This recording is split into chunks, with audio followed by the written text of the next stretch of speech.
Good evening, mga kapatid. Welcome sa ating close cell for this night. So, for today, allow me to speak in English, but somehow I will try to my best to translate something in Tagalog so that you can understand some of the things that I will talk about this night.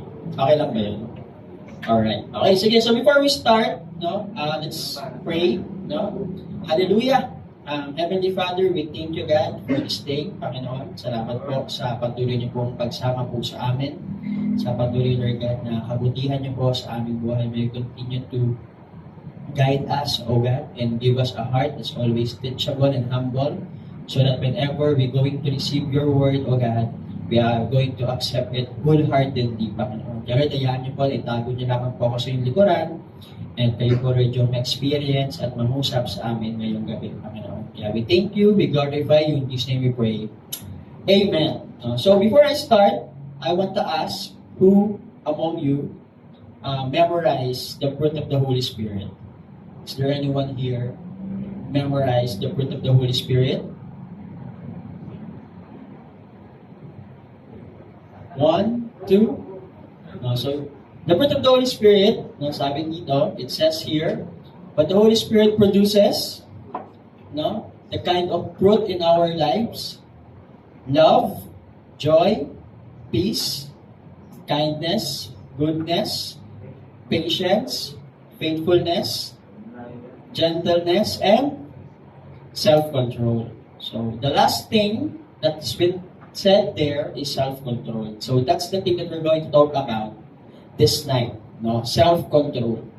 So if there's a thing about self-control, is there anyone from the Bible character that you somehow recall or you can relate into to that specific character or characteristic? Is there anyone?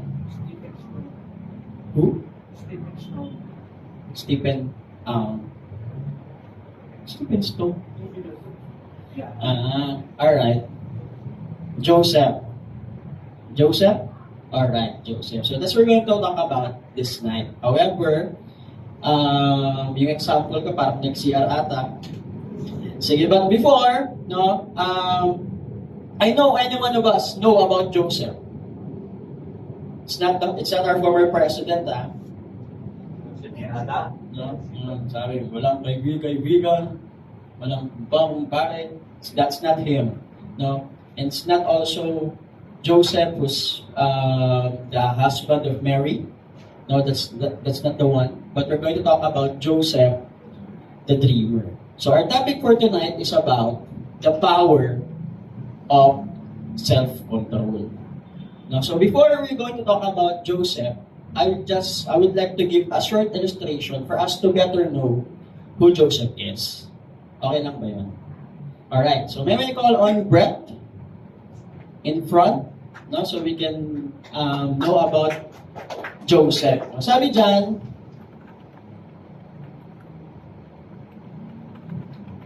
who is Joseph?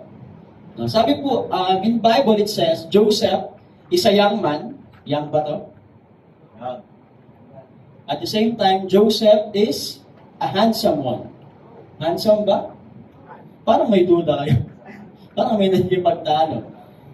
At the same time, it says there that Joseph is a great leader, very strategic, at the same time, good in physique, or physically fit. So, pasok ba? So parang duda yun about that aspect. But, if we're going to look at it, that's how they define Joseph. So, in the story, it says there, thank you, Brett, that once upon a time, Joseph has been found in a place of Potiphar. And what happened there? Is there anyone who know about that story?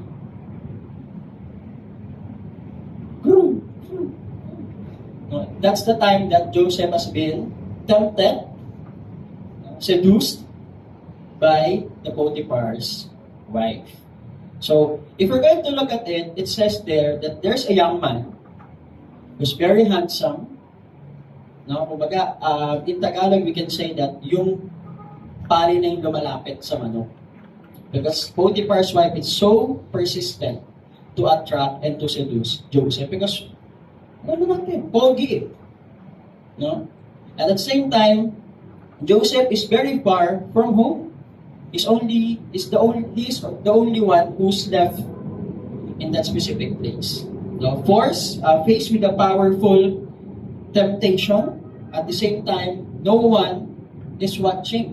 Because Potiphar's wife and Joseph was left alone on that particular place. At the same time, it says there that no one would know, and giving in seems okay. So, gawin natin, no, na parang ikaw, for example, si Ronnie, merong isang magandang babae, nandoon, no, sa palasyo. You have the authority, you have the certain power, and at the same time, no one would know if there's something happened between the two of you. But the question is, are we going to be tempted on that particular temptation? So, it says here, no, this was the reality for Joseph in Egypt. Yet, in Genesis 39, we see that he chose self-control over sin.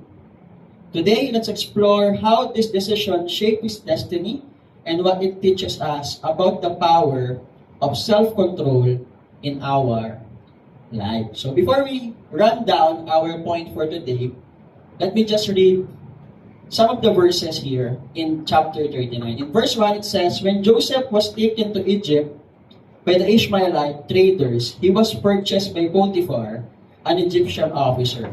Potiphar was captain of the guard of Pharaoh, the king of Egypt. So we're going to look back at the life of Joseph.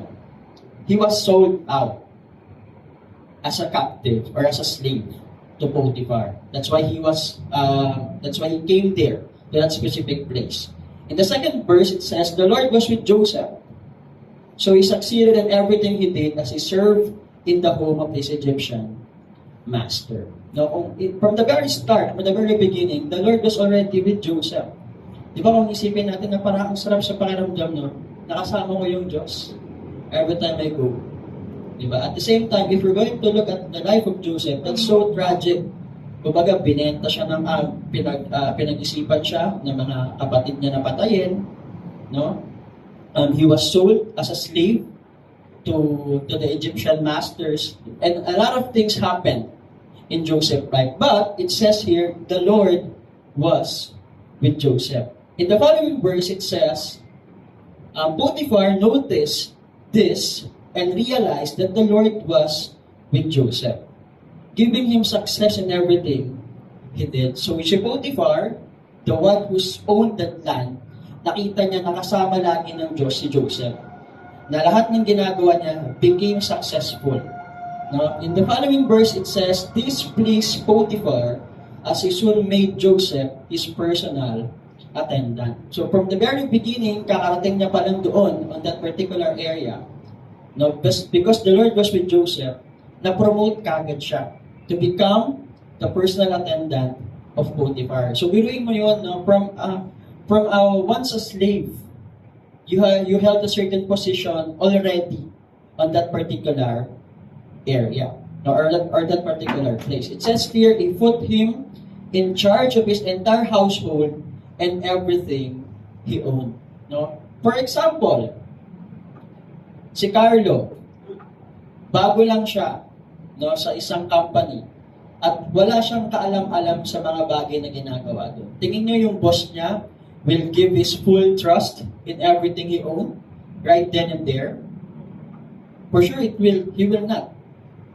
No? But it says there, because the Lord was with Joseph and everything he do succeeded, it pleases Potiphar. That's why he entrusted Joseph right then and there. In continuation, it says there in verse 5, from the day Joseph was put in charge of his master's household and property, the Lord began to bless Potiphar's household for Joseph's sake. Because of Joseph has been there, everything that he did, blessed by the Lord. Di ba biruin mo yun na parang ang gulo-gulo sa bahay ni Potiphar from the very beginning, but because Joseph came there, everything was put into place and everything became a blessing. Because the Lord was with Joseph. No? At the same time, sabi dito, all his household affairs run smoothly and his crops and livestock flourish. So lahat daw, no, ng mga ari-arian ni Potiphar, yumabong, lumago at dumaming, no, because of Joseph. In the continuation, it says there, parang tumalun ako.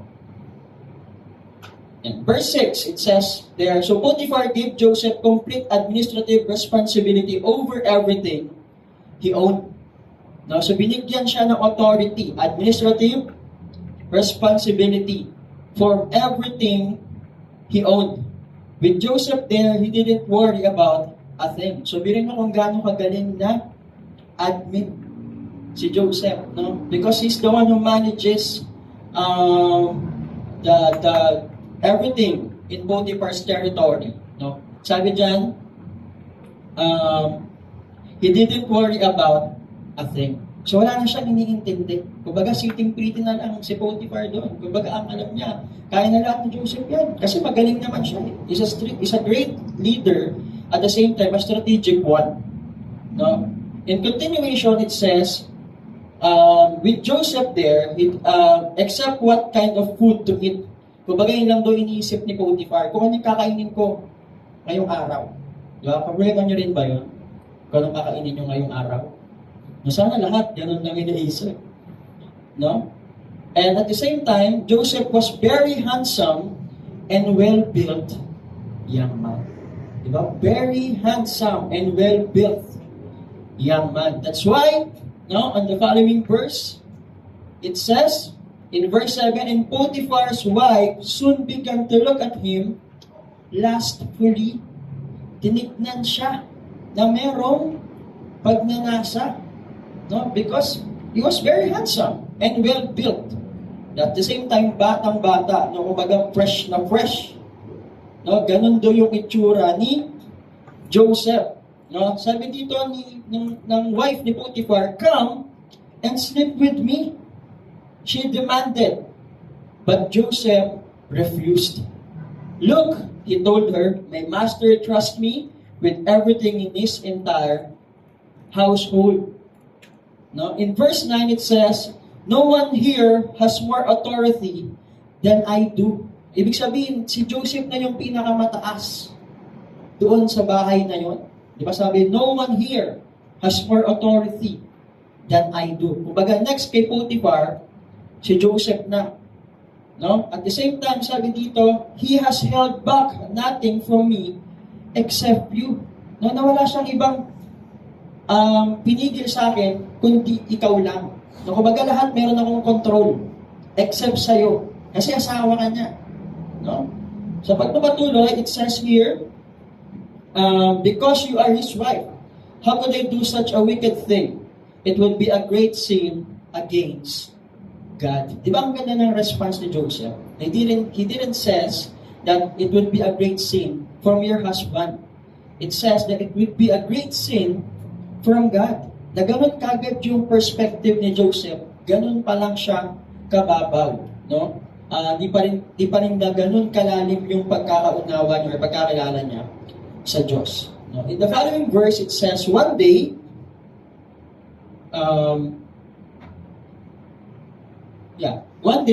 however, no one else was around when he went into do his work. No, she came and grabbed him by his cloak, demanding, "Come on, sleep with me." Joseph tore himself away, but he left his cloak in her hand as he ran from the house. Grabe yung asawa ni Potiphar, no? Na talagang she is so persistent na matikman niya si Joseph, no? Noong araw na yon. No, na ganun katindi yung pagnanasa niya na matikman si Joseph. However, the question is, what happened? that kind of thing happen to us, are we going to give in to that temptation? For sure, yung asawa ni Potiphar, hindi lang yun basta-basta. Ikaw, parang hari ka ng isang malaking lupain ng Ehipto, pipili ka lang ba ng pipitsubing babae? For sure you are not. You're going to look at the very best among all of the women out there. At the same time, you're going to pick the sexiest, the smartest one among the rest. But it says there, no, that Joseph refused or declined to the offer of Potiphar's wife. No? So because of those things, we are going to talk about 3 points on what Joseph did and how the Lord blessed him and the entirety of that particular story. No? And the point 1, it says here,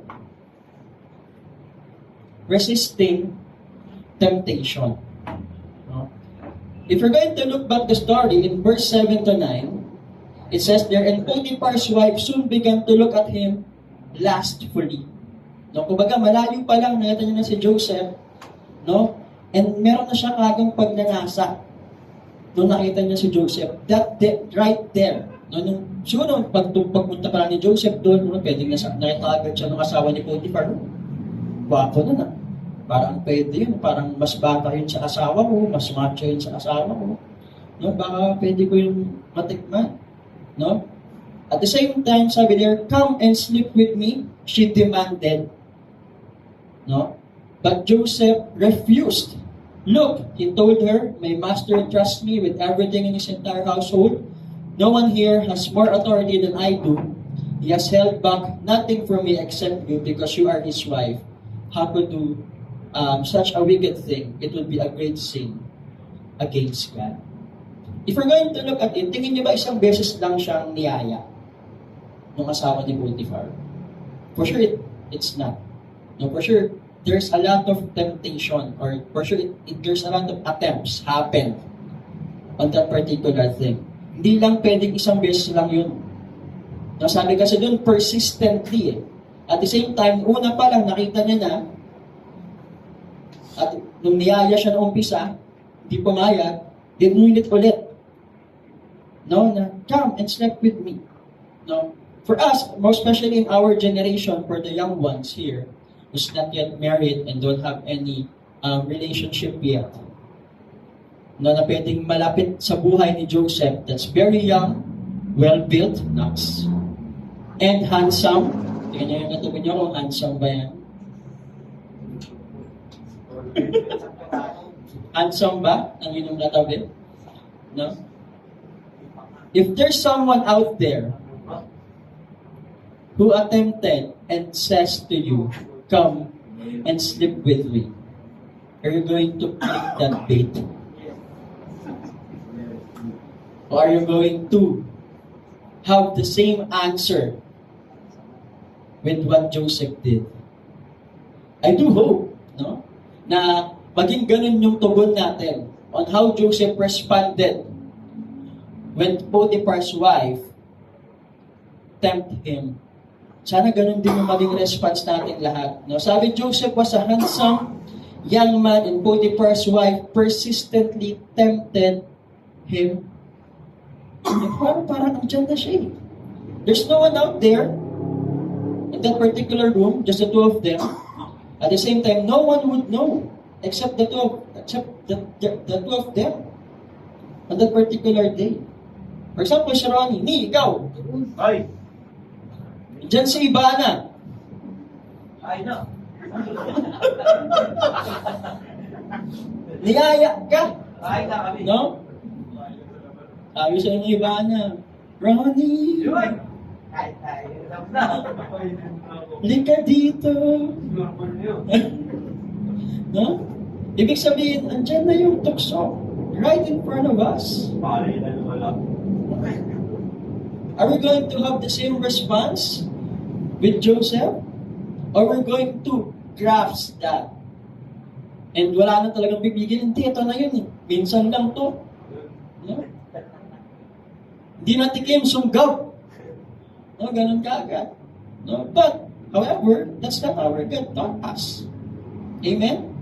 No? That's why our first point, it says, resist from temptation. Joseph refused her advances. Now, recognizing that sinning against his master and God was wrong. And I do hope that's the kind of response that we're going to have whenever we have been tempted by those girls around us. Tandaan nyo, no? Di lang tayo pogi. Pogi ba? Dapat matalino din tayo. No? Dapat marunong din tayong umiwas, no, from those kind of things. Most especially sa mga estudyante na nandito. There's a lot of girls out there in your schools, no, na at the same time, no, mapusok tayo, di ba? Your age, how old are you guys? 18? 17? 16? 19? 12? Pwede naman, Je. Size 12 pero ang age, Joe. No, but, kidding aside, no, na yung temptation is around us. We're living in a world that's been corrupted nowadays.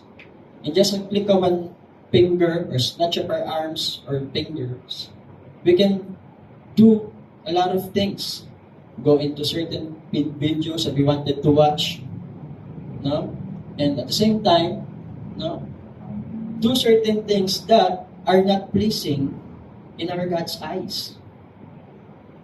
And for sure, no, na whenever someone or there's a beautiful girl out there who tempted us at niyaya po tayo, no, tara, baby tayo. No? For sure, ang sagot mo dyan, yes na agad. Tama ka? No? In our time, no, ayoko na lang sabihin, but ang sagot lagi ng mga tropa ko, hindi. Duduraan ko lang yan. No? Para dumulas. No? Ganun yung mga times, no, na mga binabanat namin. But, I don't want to corrupt the minds of the young ones here. No? Instead, let's be immersed, no, in the spiritual aspect that we have. At the same time, no, learn how to resist from every temptation that this world has been given to us. No, kaya nga sabi dito sa Matthew, no, 26:41, keep watch and pray so that you will not give in to temptation. For the spirit is willing, but the body is weak. That's the importance of having a good prayer life. No? Whenever we start our day with a good prayer, yung whole day natin has been guided by the Holy Spirit. Yan, diba sabi dyan, keep watch and pray. And at the same time, whenever there's someone out there or there's a temptation around us lurking, the best response for us to resist the temptation is to pray. Na hindi yung hindi natabi muna ako para experience ko kung paano yung maakit. No? Kasi hindi ko naman na-experience yan. Minsan lang maging pogi. No? However, our God doesn't want us to react or to respond that kind of way. No, He wants us to keep watch and pray right then and there, instantly. No, so that we can escape from that temptation. But aside from resisting the temptation, what else do you think Joseph did? Right there. Run. No, that's why our second point is fleeing from sin. Now, in verse 10 to 12, it says there, she kept putting pressure on Joseph day after day. So, dito natin nakita kung gaano ka-persistent at kung gaano ka-kulit yung asawa ni Potiphar para lang talagang matikman niya si Joseph. No, but he refused to sleep with her and he kept out of her way as much as possible. No, talagang lumalayo siya. Ayaw niya nang lumapit doon. So siguro pwede pag nakita pa lang niya yung asawa ni Potiphar, ayoko dyan. Tatakbo na ako dyan. No, hindi pwede nakita ako na itong babae na ito. Kundi kukulitin na naman ako nito. No? In the following verse says, one day, however, no one else was around when he went in to do His work. Kumbaga, nagkaroon ng pagkakataon na solo na lang siya. No one's around. Kumbaga, walang ibang tao doon sa lugar na yon. She came and grabbed him by his cloak, demanding, "Come on, sleep with me." Joseph tore himself away, but he left his cloak in her hand as he ran from the house. Joseph didn't just say no, he physically removed himself from the situation. He fled on that particular moment. Diba? Kung sabi nga ni Gerald kanina, run. But tumakbo talaga siya ng malala. Nung hinahatak na siya ng asawa ni Potiphar, to the point na yung cloak na meron siya, no, yung damit na meron siya, napunit yon. At yun yung naging defense ng asawa ni Potiphar. No? Tayo, pag may ganong klaseng sitwasyon, yun talagang andyan eh. That particular girl, no, di na siya basta lang nagsasalita lang or nag-aakit lang tayo. Diba? Parang pwede nga siguro ng mga simula pa lang, ang sabi lang ng asawa ni Potiphar kay Joseph, mag-blink twice ka lang. No? Kung talagang gusto mo. Kaso hindi naman nag-blink twice yan. No? Si Joseph, no? Bini yan. No? Pero, ang ginawa talaga niya, sumobra yung kulit niya. No? On that particular day, to the point na yumayakap na siya. No, kasi hindi naman niya makukuha yung damit na yun kung hindi siya lumapit, tama? No? He will not grab those clothes of Joseph kung hindi siya yumakap or kung hindi niya hinawakan si Joseph that particular moment. No? So, pwede mong i-imagine si Joseph nasa isang lamesa or nasa isang sulok may ginagawang trabaho, mag-isa. No? And then, the wife of Potiphar sneak in, pumasok na lang yun bigla sa area na yun. Kasi nalaman niya walang ibang tao on that particular area. Or alam niya sa sarili niya, dahil asawa siya ni Potiphar, no, na walang talagang maiwan doon kundi silang dalawa lang. So nagkaroon siya ng tiyempo or nagkaroon siya ng magandang pagkakataon, no, to really attract or seduce Joseph on that particular moment. No, pero yung ginawa ni Joseph, what Joseph did on that day? Diba? He ran. He fled from that specific moment. Kasi nga alam niya na magkakaroon siya ng malaking pagkakasala sa Diyos and to the husband, which is Potiphar. Diba? Sabi dito, no? When she grabbed his cloak, he left it behind and ran, valuing purity over reputation. Joseph has a good position on that particular day. No? Naangat na siya. Diba? Second in command na siya ni Potiphar.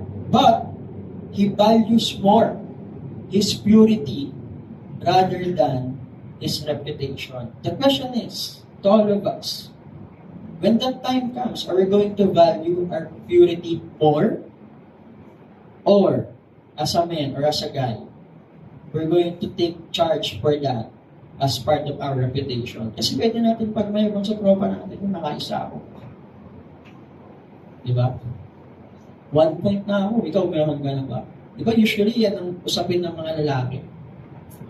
Nakailang ka na ba? Eh wala pa. Yak, baduy, bakla. Ganun ka agad ang response. However, it says here that we must value our purity more rather than our reputation. Yes, no? There's a certain bullying outside whenever we are still virgin. However, if we're going to value ourself, our purity more, rather than our reputation, for sure our God will bless us and will be pleased with us. And yun yung mas magandang blessing. Diba? At yun yung mas magandang pagtingin at perception that our God look at us with purity rather than the people around us. Amen? No? And it says here, no, in 1 Corinthians 6:18, flee from sexual immorality. No? Tumakbo daw tayo sa kahit anong sexual na immoralidad.